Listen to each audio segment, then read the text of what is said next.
Quiero en primer lugar compartirles que este lugar donde estamos, este sitio donde estamos significa mucho para mí. Yo soy exalumno de la Universidad Nacional de Colombia.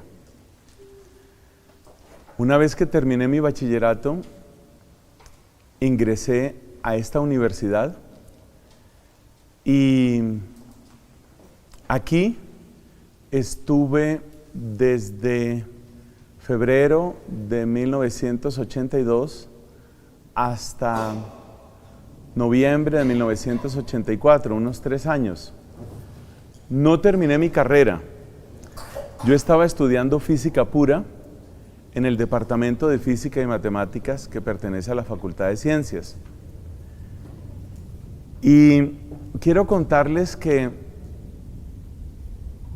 llegué al Departamento de Física por una experiencia académica muy hermosa, muy positiva, que se llaman las Olimpiadas de Matemáticas. Cuando llegaron las Olimpiadas de Matemáticas a Colombia, en el año 1981, se hizo en primer lugar una Olimpiada a nivel Bogotá. Y lo mismo que muchos otros estudiantes participé.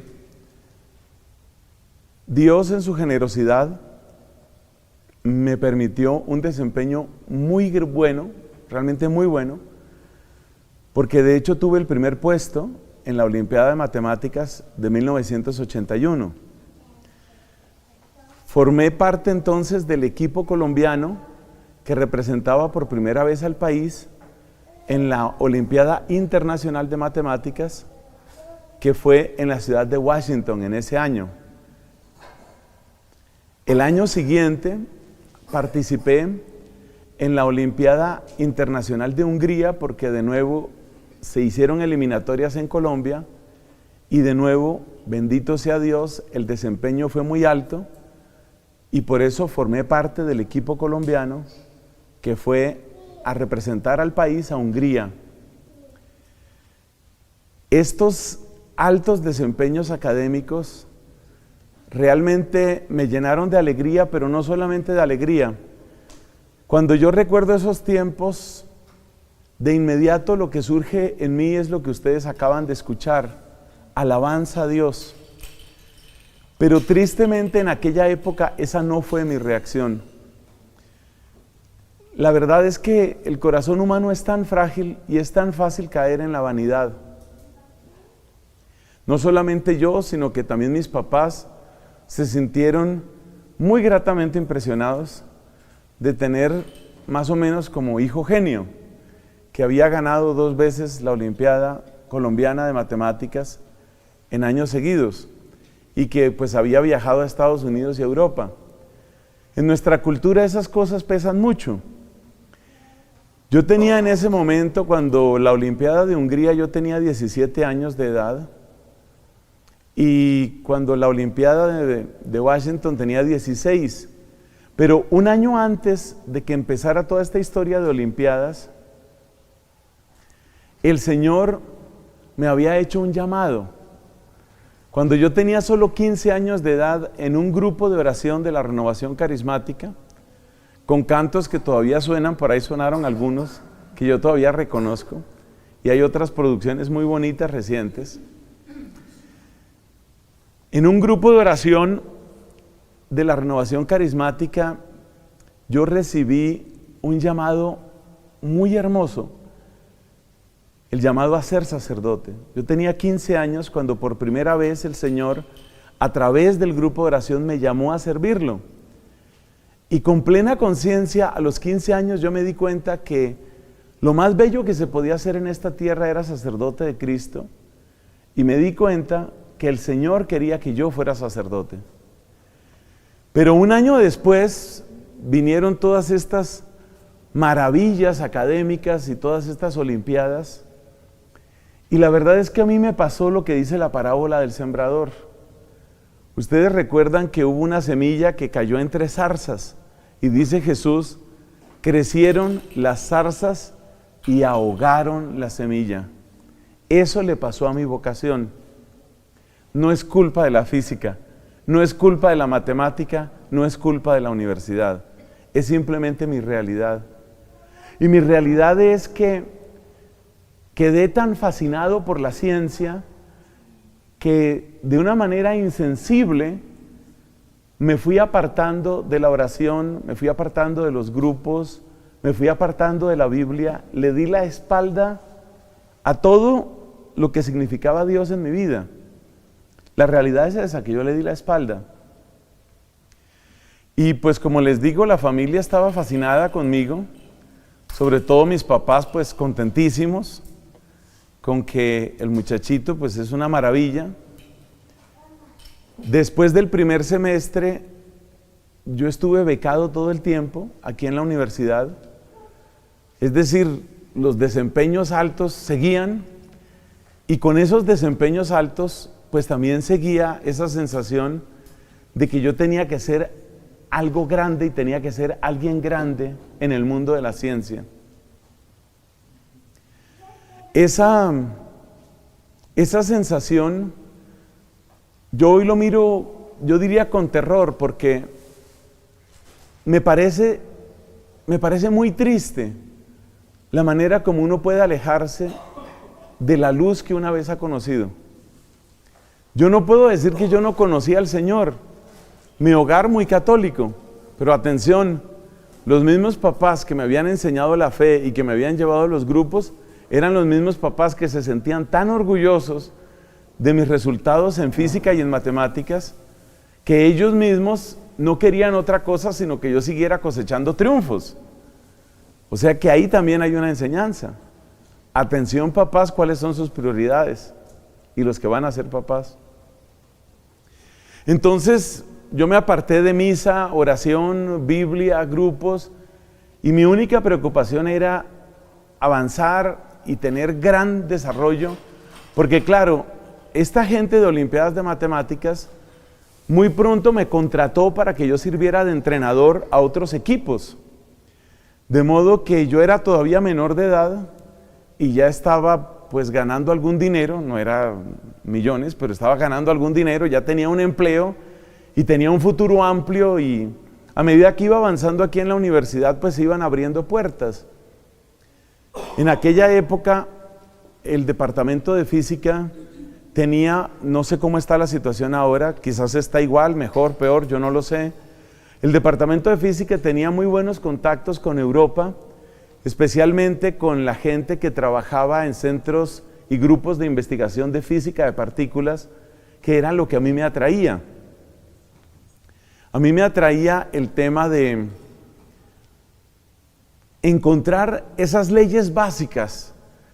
Por supuesto, mis grandes ídolos, literalmente ídolos, eran personas como Isaac Newton, como Albert Einstein y todos los grandes genios del siglo XX, especialmente de la primera mitad del siglo XX. Entonces, con esa fascinación por la ciencia, realmente se le había dado la espalda a Dios sin darse cuenta. La universidad, como ya yo iba avanzando, iba hacia la mitad o un poco más de mi carrera, la universidad empezaba a hablar de posibilidades de beca, que siempre ha tenido, no sé si las tiene también ahora, espero que sí, posibilidades de beca pues para los estudiantes que están en el primer puesto de su respectivo grupo, y ese era el caso mío, porque pues yo iba becado y becado y becado todo el tiempo por desempeño académico. Entonces ya lo que había que empezar a pensar era, pues ¿a dónde voy a hacer mi doctorado en física de partículas? Y me acuerdo que ya se hablaba de una ciudad específica en Alemania, una ciudad llamada Bochum, es un gran centro de investigación de este tema, y la idea es que después de estar en Bochum y después de tener un doctorado en física de partículas, pues tú buscas cómo conectarte con el Centro Europeo para la Investigación Nuclear, que por su sigla en inglés se llama el CERN, el gigantesco laboratorio que está entre Francia y Suiza, y que es el paraíso pues para la investigación en física de partículas. Para los que estén un poco al tanto de estas noticias de ciencia, es el laboratorio que hace un par de años confirmó la existencia del bosón de Higgs, lo cual se considera el mayor logro en física experimental pues en muchísimos años. De hecho, pues le valió el premio Nobel a este señor. Entonces, ese era mi horizonte era ese. ¿Dónde quedaba Cristo? Pues no entraba en mis ecuaciones, no entraba en mi mundo. La vida había cambiado de tal manera que mi única preocupación era seguirme juntando con gente brillante, con gente inteligente, aprender más y más de estos temas.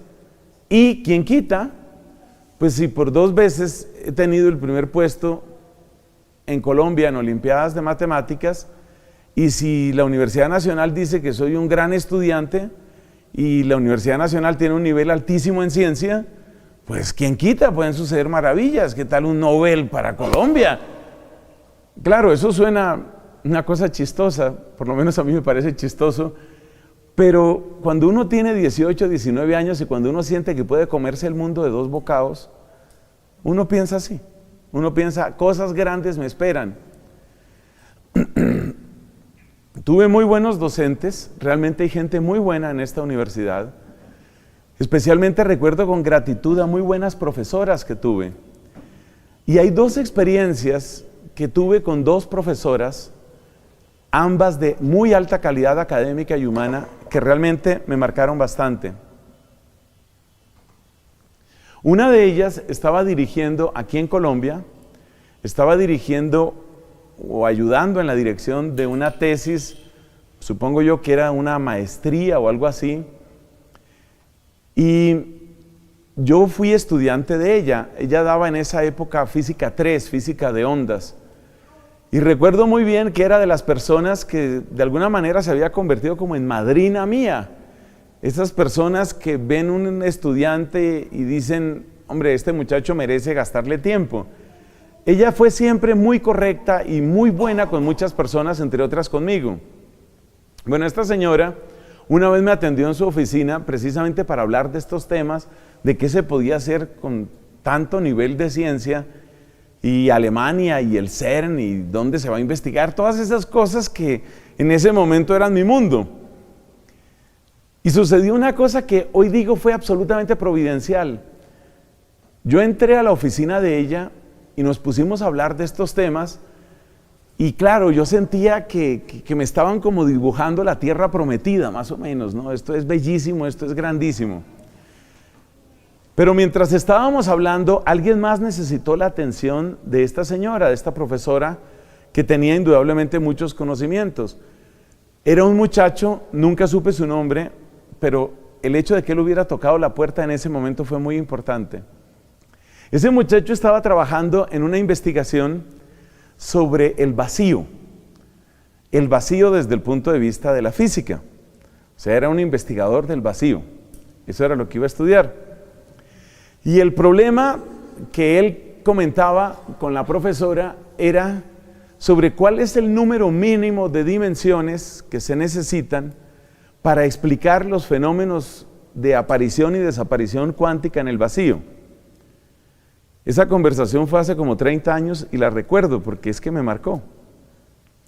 Entonces, indudablemente era un muchacho muy, muy brillante, y ese muchacho empieza a hablar con esta profesora y empieza a comentar sobre el tema este del vacío y las dimensiones del vacío desde el punto de vista matemático, ¿no? Pero luego eso tendrá montones de repercusiones. Y entonces, basándose en cuestiones de supersimetría y de teoría de cuerdas, él decía, pues actualmente lo que hay es la teoría más, digamos, más consistente sobre la explicación de fenómenos cuánticos en el vacío, requiere de 11 dimensiones. Y este muchacho era otro soñador como yo.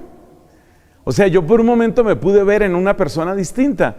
Y entonces este muchacho dice, así con una sonrisa y como que le brillan los ojos, dice, pero yo creo que eso se puede reducir. Y por supuesto, si tú logras una explicación en menos dimensiones, quiere decir que tu teoría matemática es muchísimo más elegante, muchísimo más fina. Y entonces él dijo, yo creo que hay una manera de reformular esas ecuaciones, esos tensores para llegar a 7 dimensiones. Más o menos hasta ahí alcancé a entender de la conversación. Lo que sigue es todavía más técnico que lo que he mencionado. Y entonces ellos siguieron hablando sobre el vacío, que si eran 13 dimensiones, no, espere, 11, pueden ser 7, 11, 13. Y claro, la persona que logre explicar fenómenos cuánticos en el vacío con un menor número de dimensiones, realmente ha dado un paso grande en física teórica. Entonces, pues yo ya sin entender mucho lo que estaban diciendo, porque recuerdo, les digo, lo que entendí es lo mismo que les acabo de contar. Entonces, este hombre seguía hablando, yo lo veía a él en su entusiasmo y las 7 dimensiones, o sea, para él lo más importante en el mundo, hay que lograr las 7 dimensiones, y si uno tiene las 7 dimensiones del vacío. Nunca he visto a nadie tan entusiasmado con las 7 dimensiones del vacío. Pero claro, cuando tú te ves en otra persona, es distinto. Yo no sé si a ustedes les ha pasado, los que han tenido o tienen novio o tienen novia, eso, digamos, las personas que ya llevan un tiempo de noviazgo, unos 2, 3 años de noviazgo, y de pronto se encuentran con un amigo que recién tiene novia, y empieza a hablar de cómo su chica es la más hermosa, y es la más increíble, y es la más bella, y el otro como que siente, yo pasé por ahí, o sea, yo sé lo que se siente, y tampoco es para tanto. Entonces, ¿cómo es de importante eso de poder verse uno en otra persona? Y eso fue lo que me regaló el Señor ahí. Entonces, en un momento dado, esta querida profesora le dice al muchacho, le dice, tienes por delante muchísimo trabajo, esto no es fácil, esto no es simplemente un asunto de una maestría, esto se va a un doctorado, y te cuento que fácilmente vas a necesitar 10 y si no 15 años si quieres llegar a una formulación última, pero yo creo que vas en buen camino. O sea, le estaba proponiendo un camino de 15 años de su vida. Bueno, yo miraba pues al hombre así agitado, pues entusiasmado con sus 7 dimensiones, y veía la serenidad, la sabiduría de la profesora que como buena docente lo estaba orientando para que siguiera por donde él se veía. Pero entonces yo me hice la pregunta, ¿y yo?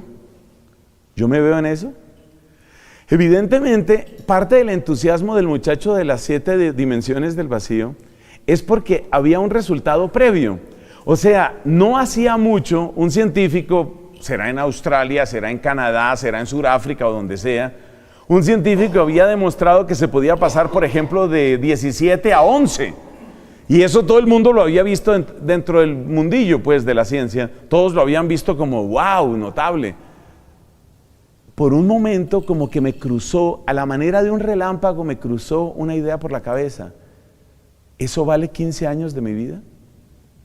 O sea, supongamos que este muchacho dentro de 15 años logra demostrar que son 7. Y luego que yo dedico 40 años para demostrar que son 5 dimensiones. Y el día que me esté muriendo, el tema de la muerte ha sido muy frecuente en mi vida, en mi historia, en mi familia. Desde niño yo he tenido que ver partir mucha gente, de amigos y de parientes. O sea, el tema de la muerte es algo que Dios ha utilizado siempre para llamarme de un modo muy peculiar. Entonces, cuando este muchacho estaba dispuesto a regalar 15 años, yo a veces quisiera saber si al fin le salió o no le salió su ecuación de las 7 dimensiones. Yo decía, ¿eso vale 15 años? Para que después otro diga, te equivocaste, Nelson Medina. No son 7, son 6. No sé, hubo como una sensación, adivinen de qué, de vacío. Dentro de mí, o sea, ellos estaban hablando tanto del vacío, que hubo dentro de mí una sensación de vacío. O sea, ¿esto es la ciencia? ¿Esto es la ciencia? No desprecio esas investigaciones, atención, no las desprecio. Me parece grande, me parece noble. De hecho, siempre que puedo, no solamente en un escenario como este, sino en muchos otros sitios, he visto que la ciencia bien entendida, lejos de ser adversa a la fe, es una maravilla. Es una maravilla. Si uno sabe hacer las preguntas correctas, resulta que la ciencia lo que hace es aumentar tu capacidad de asombro y si eres creyente, te lanza hacia Dios. Es que muchos de los grandes científicos fueron grandes creyentes. Como decía en un video no hace mucho, Isaac Newton escribió más comentarios a la Biblia que ecuaciones de física o que obras de matemáticas. La gran obra de física de Isaac Newton es Principia Mathematica de la Naturaleza, ¿no? Principia Mathematica Philosophiae Naturalis. Esa es la gran obra de Isaac Newton. Tú tomas todo lo que él escribió, todo lo que resolvió, todo lo que hizo en ciencia, reúnes todas esas hojas y tú tomas todo lo que él escribió sobre Biblia, y fue muchísimo más tiempo. Él le dedicó muchísimos más años a la Biblia. Prácticamente después de sus 40, 45 años, Isaac Newton ya no hizo más en ciencia. Y recordemos que murió de cerca de 70 y tantos, 80. Como ya no es mi ídolo, ya no sé de cuánto murió. Entonces, no tengo nada contra la ciencia y yo no quiero que nadie desprecie la ciencia. Me parece que uno tiene que estar en guardia es en contra del cientificismo. Ahí sí. El cientificismo es la idolatría de la ciencia, es la idea de que solamente lo que sea conocimiento científico es conocimiento y lo demás es pura conjetura o pura fantasía. Eso se llama cientificismo, y contra el cientificismo sí que estoy en contra. Contra el cientificismo sí estoy, pero contra la ciencia nunca. Gracias a Dios, esa es otra obra bella de Dios. Lo que yo he vivido a mí me ha confirmado plenamente la grandeza de la empresa científica, de lo que significa la ciencia. Bueno, esa fue una experiencia que de alguna manera me hizo sentir el vacío y me hizo sentir que tal vez a lo que yo le estaba empeñando toda la vida, tal vez no era por ahí. En mi caso, subrayo por última vez, en mi caso, yo no le estoy diciendo a nadie que tiene que repetir mi vida, porque si algo he aprendido es que Dios no necesita fotocopiadora.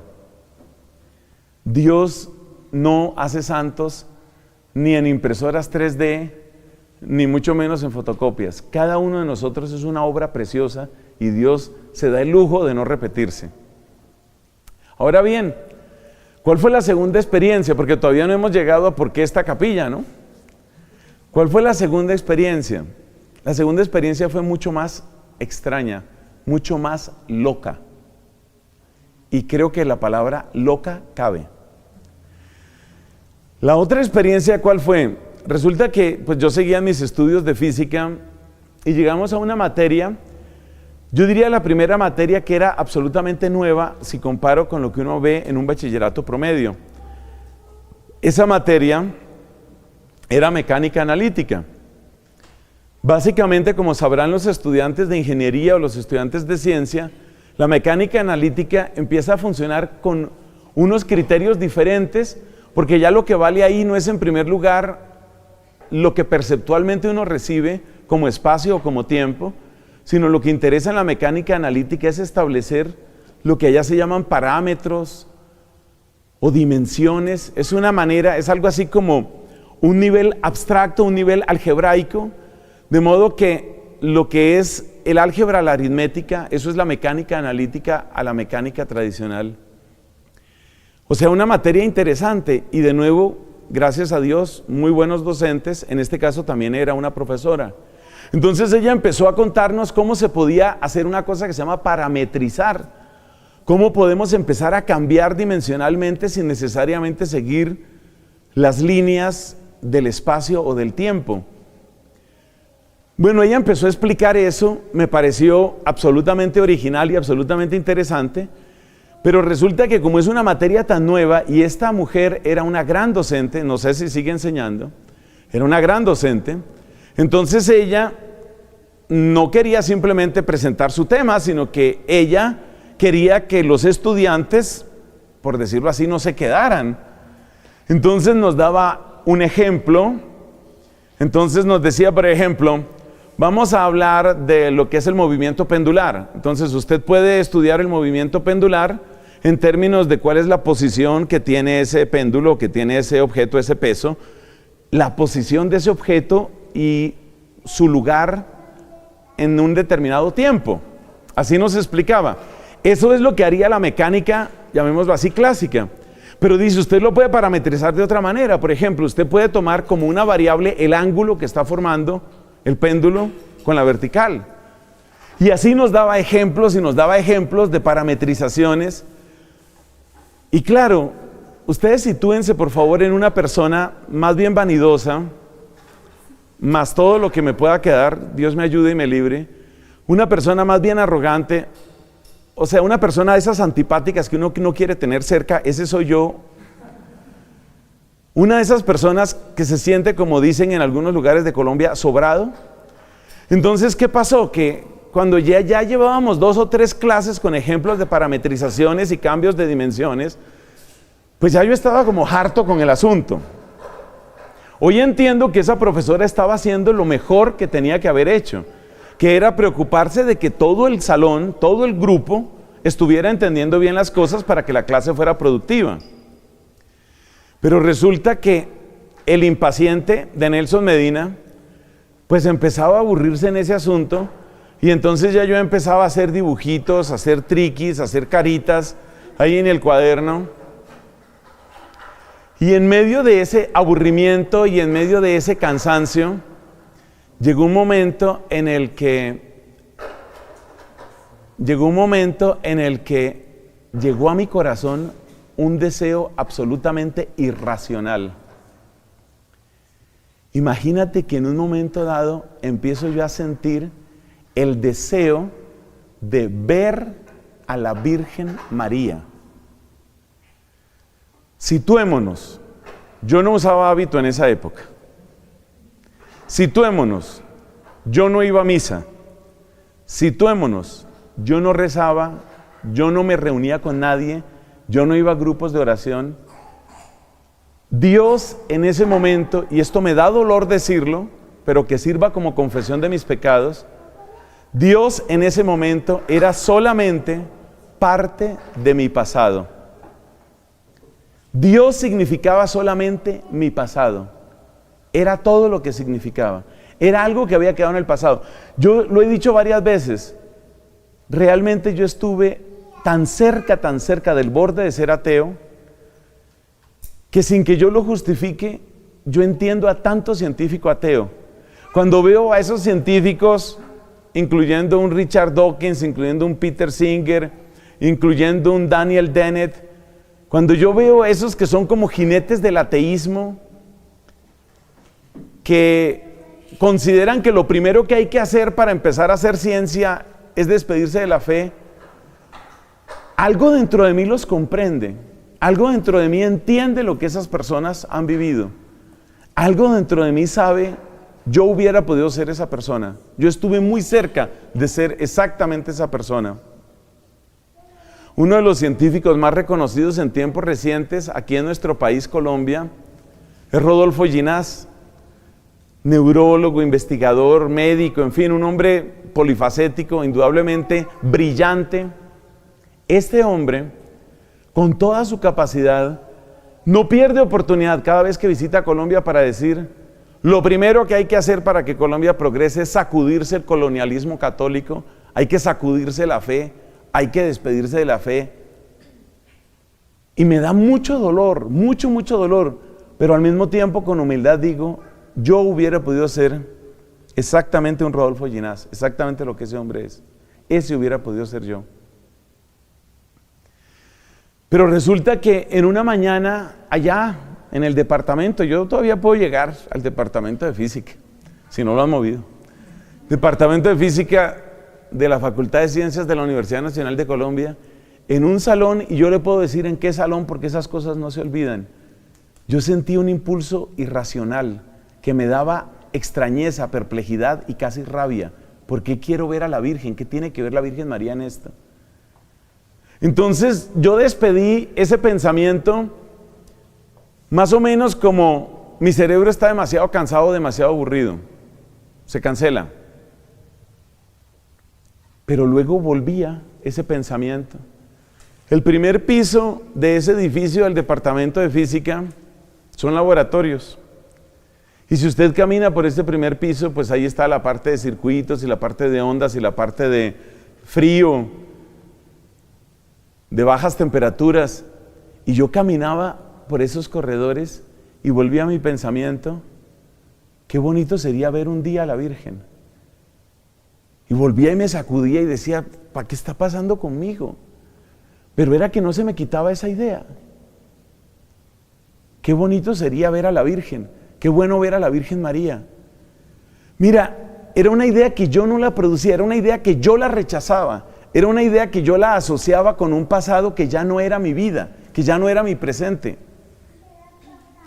Y en esas circunstancias, después de cerca de 2 años aquí en la Universidad Nacional, se me ocurrió preguntar, de tanto estar esa idea ahí, se me ocurrió preguntarle a alguien que creo que fue uno de los señores de vigilancia, porque me hubiera dado pena que uno de mis profesores oyera la siguiente pregunta: ¿usted sabe si aquí hay una capilla en esta universidad? Me hubiera dado pena que mis profesores hubieran oído esa pregunta. Me hubiera dado muchísima vergüenza que mis compañeros, que hasta cierto punto me admiraban pues por todo ese desempeño y todos esos resultados, hubieran oído esa pregunta. Pero ahí Dios empezaba a hacer algo por este pecador miserable que soy yo. Hay una capilla en esta universidad. Y uno de los celadores, de esos que no saben muchas ecuaciones del vacío, pero que sí sabe hacia dónde hay que ir cuando uno tiene necesidad, me dijo: claro, le digo, ¿por dónde? Claro, dígame. No, mire, sigue por ahí tal y atraviesa la Plaza Che Guevara y allá al fondo. Les repito, yo llevaba 2 años aquí, yo nunca había pisado esta capilla, nunca. Porque eso no existía en mi vida, porque eso no importaba en mi vida, porque eso era parte de un pasado superado. Y entonces, pues me vine un día a ver qué era esto. ¿Cuál era la capilla? A este lugar vine, a este lugar. Era tan lamentable, estaba tan en ruinas mi corazón, era tanto lo que yo había perdido en tan poquito tiempo por esta vanidad de idolatría de la ciencia. Otra vez lo digo, no es culpa de la ciencia, es culpa de los idólatras como yo, porque la ciencia es muy bella, es culpa de los idólatras. Llegué, pasé por esa puerta, me senté por allá adelante a la derecha, ahí me puedo acordar, en una de esas 3 primeras bancas de la derecha, por ahí me senté. Y en ese momento, a usted le puede parecer extraño porque ha visto videos de Fray Nelson predicando y ahora me ve con este santo hábito que amo, pero en ese momento a mí no se me ocurría ni qué decir ni cómo orar.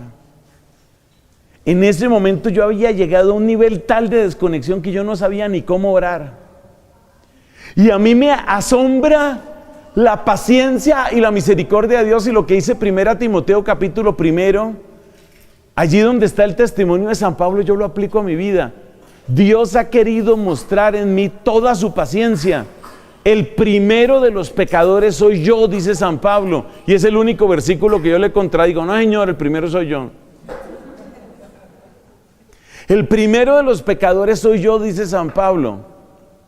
Y dice, Él ha querido desplegar en mí toda su misericordia como una señal de esperanza para todos los que a Él se acerquen. Ese es el sentido de 1 Timoteo capítulo 1. Y yo llegué aquí, yo no sabía, en esta capilla, yo llegué aquí a recuperar la oración que había perdido. Y entonces me senté en silencio, el lugar me gustó. Porque toda la vida, eso sí desde niño, las iglesias que más me han gustado son las iglesias simples. A mí no me gustan las iglesias abarrotadas, como llenas de tantas cosas. No tengo el problema protestante de las imágenes, yo no sufro por el problema de las imágenes, sino simplemente me gustan las iglesias sencillas. Y la sencillez de este cajón, la sencillez de este espacio me fascinó. Y el silencio. Y entonces me senté en silencio y simplemente me sentí bien, así. Y entonces volví otro día y se me volvió costumbre, y entonces empecé a venir todos los días aquí. Pero yo todavía no sabía orar, o mejor dicho, lo había olvidado, se me había borrado ese chip.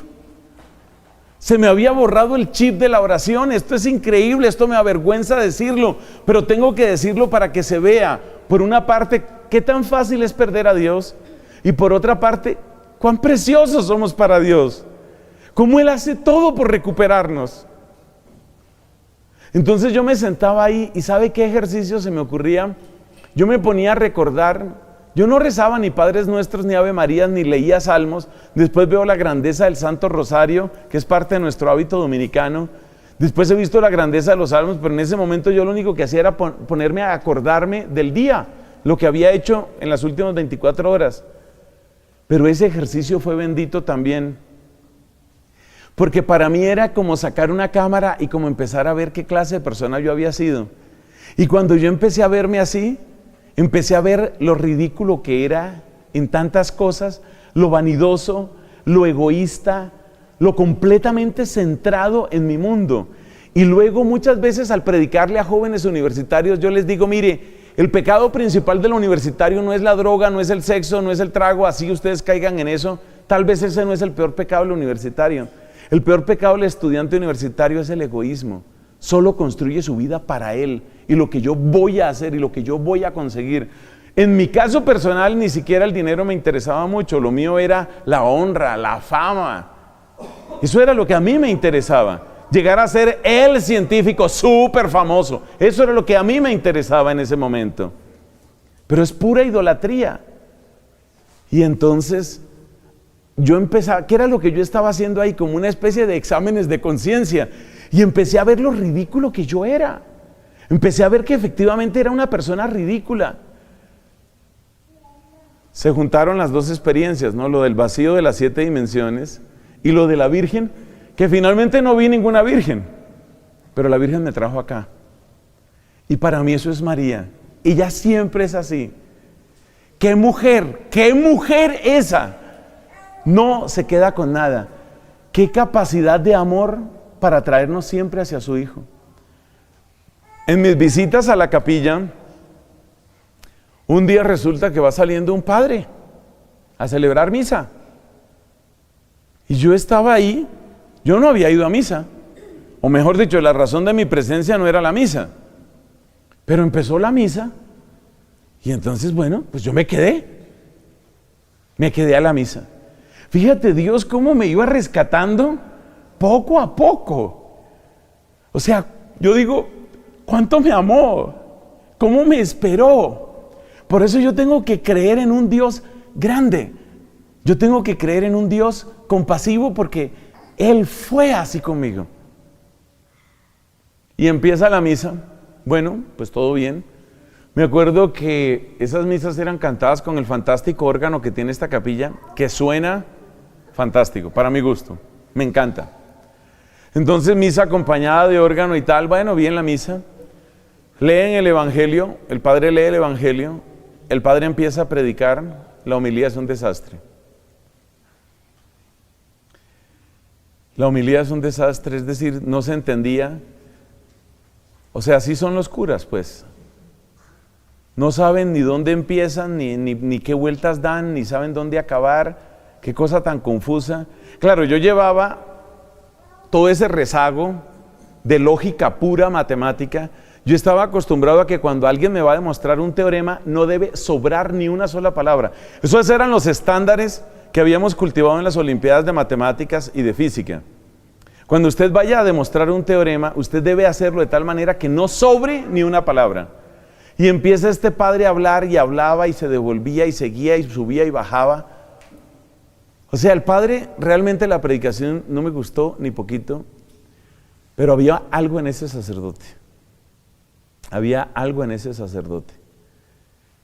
Más allá de las palabras que pronunciara su boca, ¿sabes lo que había en él? Había un deseo tan grande de conectar con nosotros. No éramos muchos los que veníamos aquí a misa, pero de conectar con los que estábamos ahí. Y luego yo lo veía a él en el altar y veía esa parte de la consagración, eso que ningún laboratorio de física de partículas puede hacer. Y este hombre dice, esto es mi cuerpo, esta es mi sangre. Yo miro su rostro, miro sus ojos, veo la gente que está ahí y algo dentro de mí logra resucitar la fe eucarística moribunda que yo tenía, porque esa tampoco se me había muerto. Es decir, yo repito, mi fe estuvo hasta el borde mismo, Pero Dios, yo digo, por la ternura de la Santísima Virgen me preservó de perder la fe. Hasta mi fe eucarística estaba viva. Yo venía de los laboratorios de circuitos y de iones y de temperaturas extremas, y llegaba aquí y veía el acto de la consagración eucarística, y yo sentía dentro de mí, eso es verdad, y eso no lo puede hacer ningún laboratorio. Mira, estaba empezando a resucitar mi vocación y yo no me daba cuenta. Estaba empezando a resucitar. Entonces, el padre no era un gran predicador, tampoco es que fuera el peor de los desastres, no era un gran predicador, pero es que él predicaba de otra manera. Él predicaba con ese amor que le tenía a la Eucaristía y con ese amor que nos tenía a los que llegábamos ahí. Y eso a mí me llegó profundamente al corazón. Entonces empecé a asistir, ya no solamente venía a esta capilla para sentarme a hacer como un examen de conciencia ahí, sino que ya venía también a misa. Y entonces resucitó la misa del domingo para mí. La misa que estaba muerta resucitó. Resucité yo para la misa, porque la misa nunca se murió. Resucité yo para la misa. Un día, pues el padre se da cuenta que había un tipo, yo, más bien joven, con cara de estudioso, nerd, para ser más claros. Había un tipo con cara de nerd que siempre estaba ahí. Y un día se acercó a saludarme. ¿De dónde vienes? No, estudio física aquí y tal. Bueno, ahí hicimos una conversación. Y entonces me dice, tenemos un grupo. A mí la palabra grupo me sonaba más o menos a propiedad asociativa, propiedad conmutativa, grupos de Lie, campo, ¿sí? Ese era mi ámbito semántico, pero cuando el hombre dice tenemos un grupo, entonces yo dije, no, espérate, este no es un grupo de ley conmutativa, ley asociativa, no es un grupo abeliano, no. Este grupo es grupo de personas. Es decir, las personas existen. No solo existen tus éxitos, no solo existen los neutrones o los quarks, existen las personas y las personas sufren. Por esa época, quienes dirigían Olimpiadas de Matemáticas empezaron el programa de Olimpiadas de Física y de nuevo, yo creo que si había cumplido 18 años, no tenía más edad, me nombraron a mí director de Olimpiadas de Física. Entonces, pues yo tenía 18 años y dirigía lo que era una cosa minúscula, pero vamos, era Olimpiadas de Física en Colombia. O sea, no me he graduado de mi primer título que voy a tener y ya soy el director de Olimpiadas de Física. O sea, vayan apuntando en la biografía, más o menos. Y como preparación para las Olimpiadas de Física, porque todo esto sucedía al tiempo, como preparación para las Olimpiadas de Física, resulta que se hizo una convocatoria de colegios de aquí de Bogotá para que asistieran estudiantes y el papel mío en ese momento era venderle a los colegios la idea de que hacer Olimpiadas de Física era bueno y lo que yo tenía que hacer en esa reunión de motivación, más o menos como con unos 120 jóvenes, hombres y mujeres de aquí de Bogotá, era venderles la idea de que hacer Olimpiadas de Física era una cosa muy importante para su futuro. Esa era la idea que yo debía desarrollar. ¿Y qué sucedió?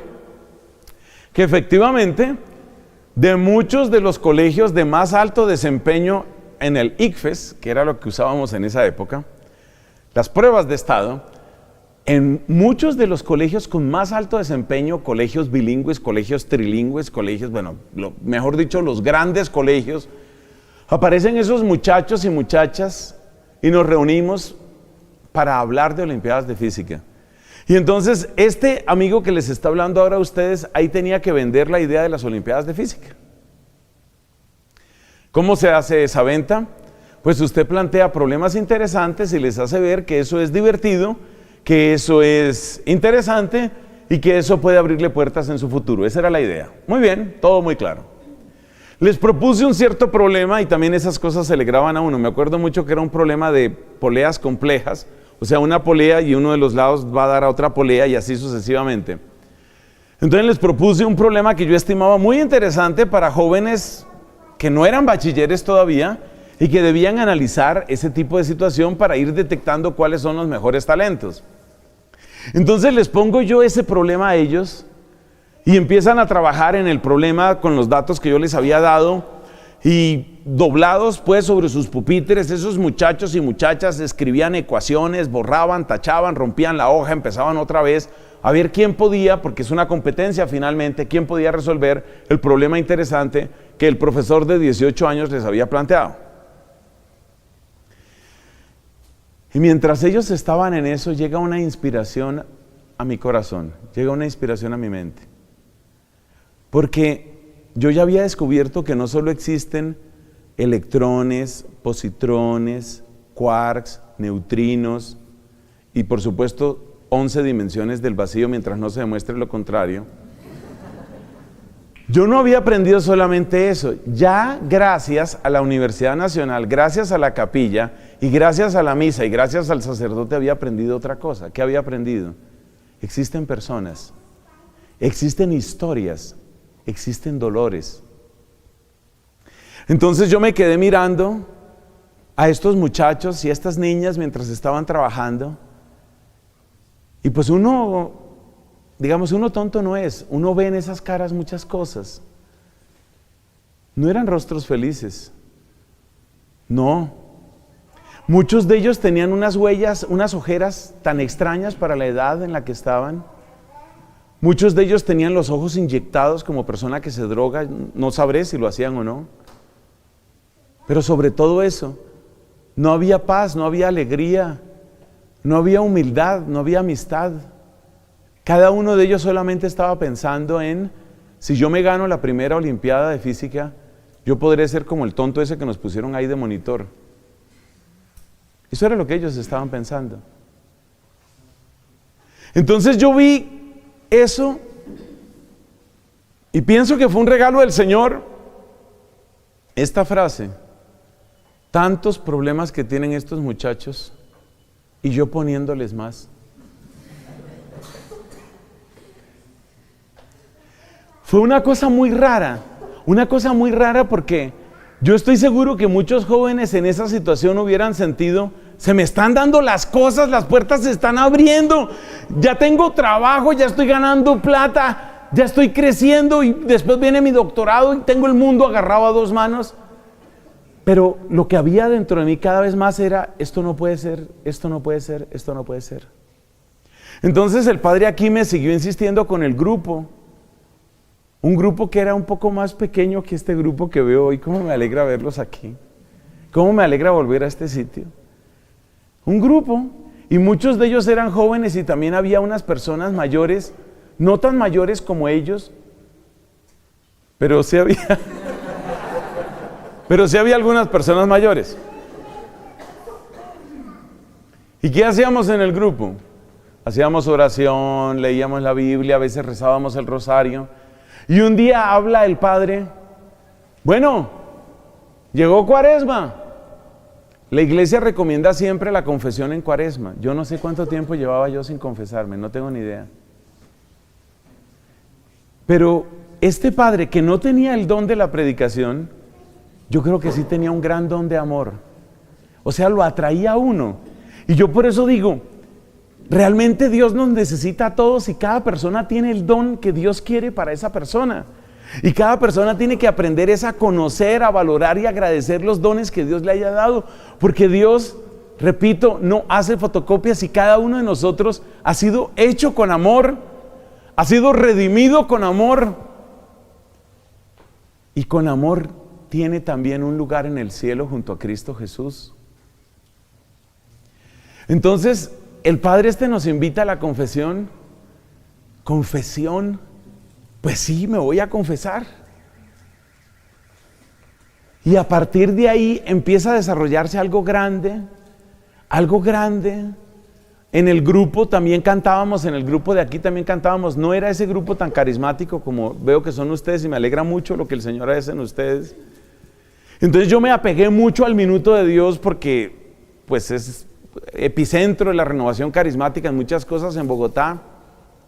Y un día que voy allá, y voy llegando también al final de mi historia, y un día que llego allá al Minuto de Dios, estaba celebrando la Santa Misa el padre Rafael García Herreros, uno de los grandes patriarcas pues de la renovación carismática aquí en Colombia. Y siempre que él celebraba misa, pues ustedes saben lo que pasa en esas circunstancias. Entonces la gente quiere hablar con el padre, pedirle una palabra al padre, un autógrafo al padre. Pero resulta que él acabó esa misa y por una razón desconocida, nadie se acercó a hablar con él. Él, con su ruana típica, que algunos de los mayores aquí recordarán, ¿sí se acuerda la ruana del padre García Herreros? Él con su ruanita salió a calentarse un poco ahí al frente de la antigua iglesia del Minuto de Dios. Y como para mí era una persona tan representativa y como mi fe iba resucitando día por día, gracias al padre de la Universidad Nacional, gracias a la capilla de la Universidad Nacional y gracias a otros regalos que no quiero saturarlos a ustedes porque sería muy largo. Entonces, pues yo me acerqué al padre y lo saludé. O sea, para mí, entre otras cosas, el solo hecho de ver a una persona que uno la había visto solo por televisión, verla en versión 3D, pues eso ya es llamativo. Y entonces me acerqué y lo saludé. Mire cómo Dios estaba obrando de tantas maneras. Y bueno, él pues sí, me saludó y todo. Y me preguntó, ¿y usted qué hace? Le dije, yo soy estudiante de ciencias. ¿Estudia ciencia usted? Ah, ¿y qué parte de la ciencia estudia? Bueno, yo estoy estudiando física. O sea que usted tiene que resolver muchos problemas, me dijo él. Usted tiene que resolver muchos problemas, porque en matemáticas y en física se resuelven muchos problemas. Y yo sonreí y le dije, sí, realmente sí, he tenido que resolver muchos problemas. Y me dice el padre Rafael García Herreros, y entre tanto problema, ¿usted ya resolvió el problema de Jesucristo? Él no sabía nada de mí, por supuesto. Él no sabía el drama interior que yo llevaba en el proceso de ver resucitar mi fe, de ver resucitar la fe en la Eucaristía, de sentir que cada día amaba más a la Virgen María. Yo no tuve que contestarle, la verdad es que yo no había resuelto ese problema. En mayo de 1984, yo estaba entrando a la biblioteca de la Universidad Nacional de Colombia. Llevaba una mochila tejida, tiene algún parecido con esa mochila. Llevaba una mochilita así como de ese tamaño. Y en esa época, no sé cómo son las cosas ahora, cuando uno iba a entrar a la biblioteca, uno tenía que dejar todos sus maletines, todas sus mochilas, todas sus bolsas, y le daban a uno una ficha. De manera que uno entraba sin nada de eso y allá hacía lo que tenía que hacer en sus lecturas o fotocopias o lo que fuera. En mayo de 1984 llegué yo con mi mochila a la universidad. Con mi mochila llegué a la puerta de la biblioteca central de la universidad.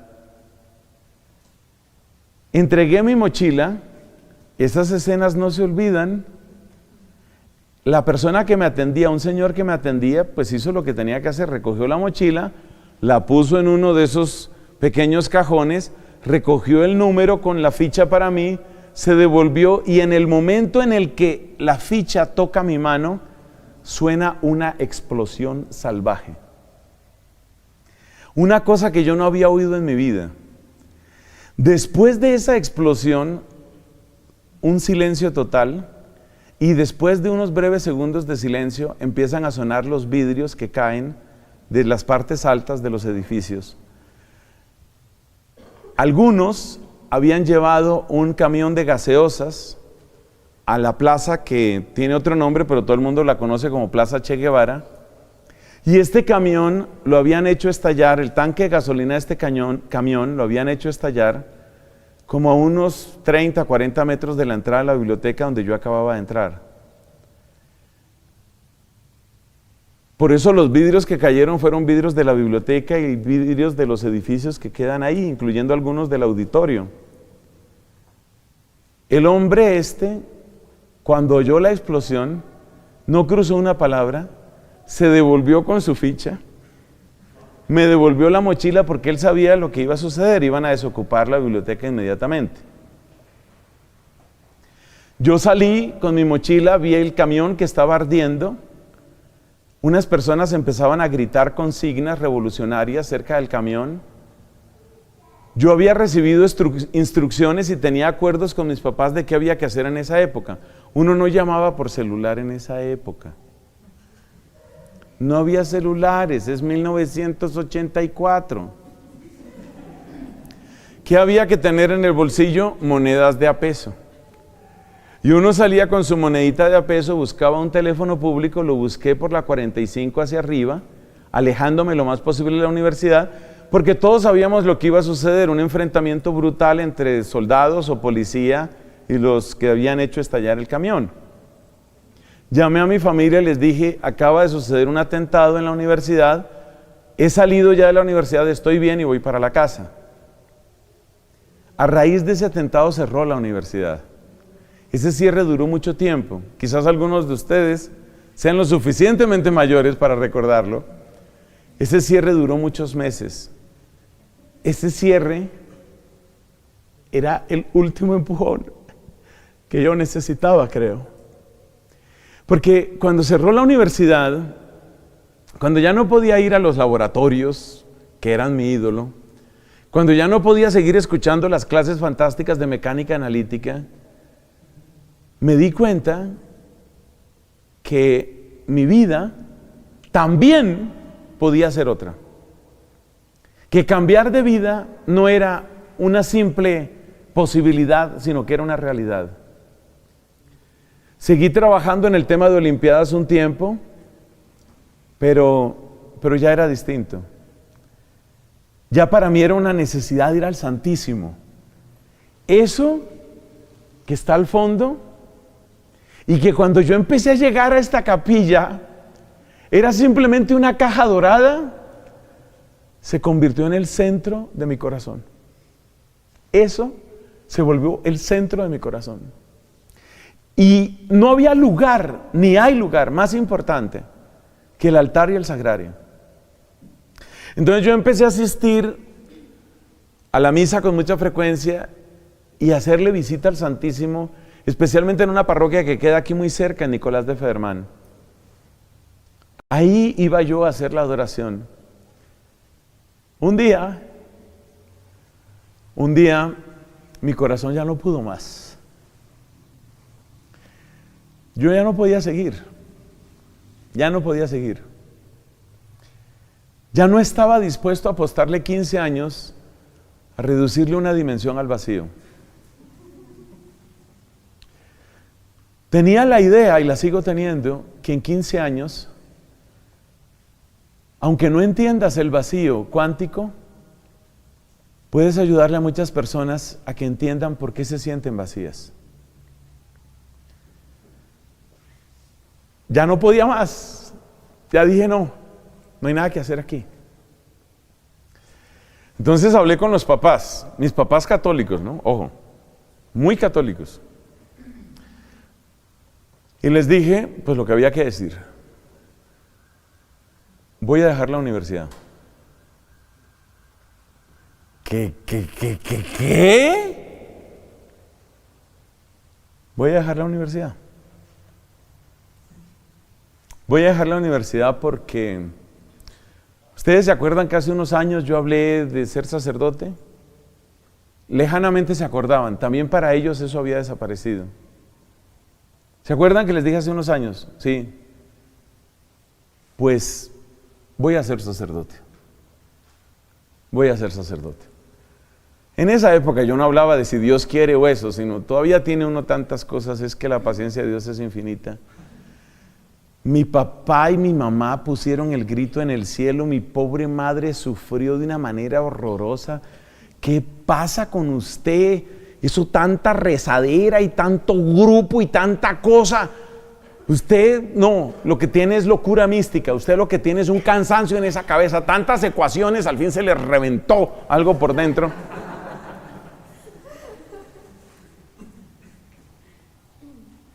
Pero el Señor me dio fortaleza, ese no era yo, el Señor me dio fortaleza. No había personas más importantes para mí en esa época que mis padres. Y el Señor me dio fortaleza para decir, no, esta no va a ser mi vida. Claro, como ellos sabían de la beca en la Nacional, como ellos sabían que iba a ser doctorado becado en Alemania, como ellos sabían de física de partículas en el CERN, como ellos sabían todo eso que yo también sabía, que un hijo y que ese hijo le saliera con eso, no, este hombre está mal de la cabeza. Mi madre murió hace 6 años y después ella se convirtió en la aliada número 1, la mejor, más hermosa y más perseverante aliada de mi vocación sacerdotal. Pero en esos meses, no, en esos meses ella no podía. No podía porque veía fracasar ese sueño académico que ya se había convertido también en un ídolo para ellos. Y no podía también por otra razón. Porque yo, cuando tomé la decisión, tenía 19 años, iba a cumplir 20, y ella sentía que desprenderse de un hijo a esa edad era demasiado, era pedirle demasiado a ella. Entonces mi mamá se dio sus mañas, como son las mamás a veces son mañosas, eso hay que decirlo, todo hay que decirlo, las mamás son mañosas. Entonces la mamá, así un poquito mañosa, dijo, pues siempre es bueno que te hagan una valoración psicológica.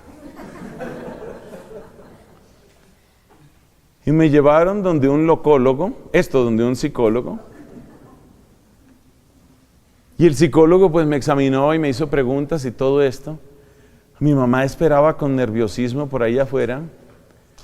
Cuando terminó la entrevista, el doctor la hizo seguir y le dijo, señora, yo no creo que haya ninguna patología psiquiátrica ni psicológica.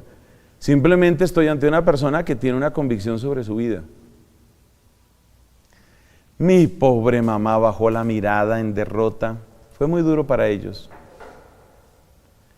Resumiendo, y después de otras historias, resumiendo, el día 26 de diciembre de 1984 estaba yo ingresando a esta comunidad religiosa.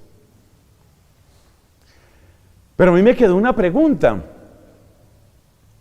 ¿Qué tiene que ver la Virgen con la física? O sea, ¿por qué en un estudio de mecánica analítica me vino a mí a la cabeza lo de la Virgen? Que fue lo que me trajo a la capilla, que fue lo que me llevó a la misa, que fue lo que me llevó a la confesión, que fue lo que me llevó al sacerdote y que fue lo que me cambió la vida. O sea, en esta capilla empezó la transformación de mi vida, en este lugar. Y yo no tenía una respuesta para eso, tampoco era que se la estuviera exigiendo a Dios. Yo creo que Dios en su misericordia sí le regala inspiraciones a uno. Un día estaba yo dando este mismo testimonio o parecido para un grupo de jóvenes interesados en vida religiosa. Y después de que terminé de dar mi testimonio, que siempre me cuesta trabajo darlo sin llorar, bueno, pues ya acabó lo que había que decir. Y me voy caminando a mi habitación en el convento de Santo Domingo donde vivo, porque eso sucedió aquí mismo en Bogotá. Y otra vez me volvió la pregunta de la física y la Virgen. Y fue como si alguien se pusiera a hablar conmigo.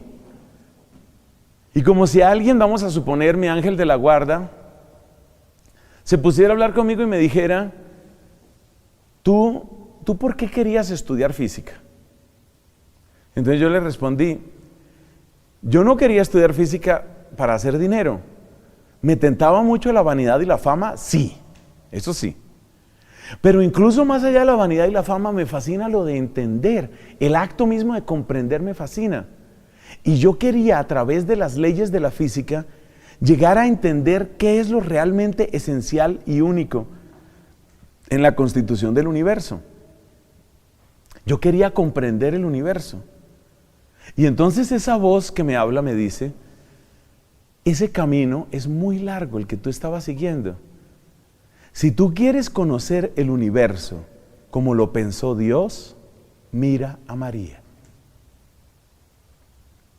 La Virgen María es el resumen, imagen y expresión más bella de qué es lo que Dios ha querido hacer en el universo. Y por eso es perfectamente normal que un estudiante de física se enamore de la Virgen María. Lo extraño no es que tú hayas dado el salto de las ecuaciones a la contemplación de la Virgen. Lo extraño es que tantos estudiantes de ciencia no hayan descubierto cómo es el universo cuando Dios lo pensó la primera vez. Ahí entendí por qué se había dado ese salto. Y ahí entendí también que tenía una deuda imposible de pagar con la misericordia de Dios, con los sacerdotes, con los grupos de oración y por supuesto con la Virgen María. La vida ha pasado, esto que les he contado sucedió pues hace un poco más de 30 años. La vida ha pasado y hay una convicción que ha quedado dentro de mí y mis amigos. Y es que todo lo que hemos recibido de Dios, lo hemos recibido cada uno a su manera para ponerlo al servicio del Señor y de los hermanos.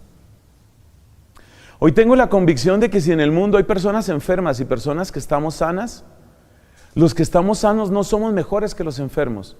Estamos sanos para ayudar al que está enfermo. Y hoy he entendido que hay personas que pueden tener más inteligencia o menos inteligencia. Y suponiendo que tú seas uno de los que tiene más inteligencia, solo hay una razón por la que tú tienes más inteligencia, solo hay una. Y esa razón es para que tú sirvas, ayudes y apoyes a los que van detrás de ti.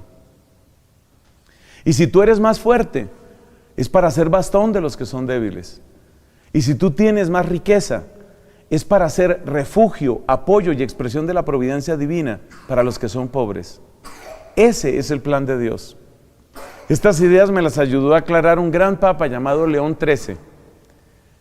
Pero estas ideas son también definitivas en la manera como comprendo mi vocación. Y solamente puedo decirles dos cosas. Crean en el poder transformador de Dios. Simplemente ábranse a ese poder. Ábranse a esa realidad transformante, porque Dios está vivo.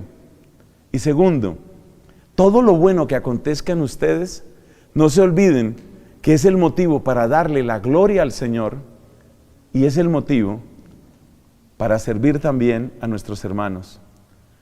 Por eso les invito a que nos pongamos ahora de pie. Digamos juntos, gloria al Padre, al Hijo y al Espíritu Santo, como era en el principio, ahora y siempre, por los siglos de los siglos. Amén.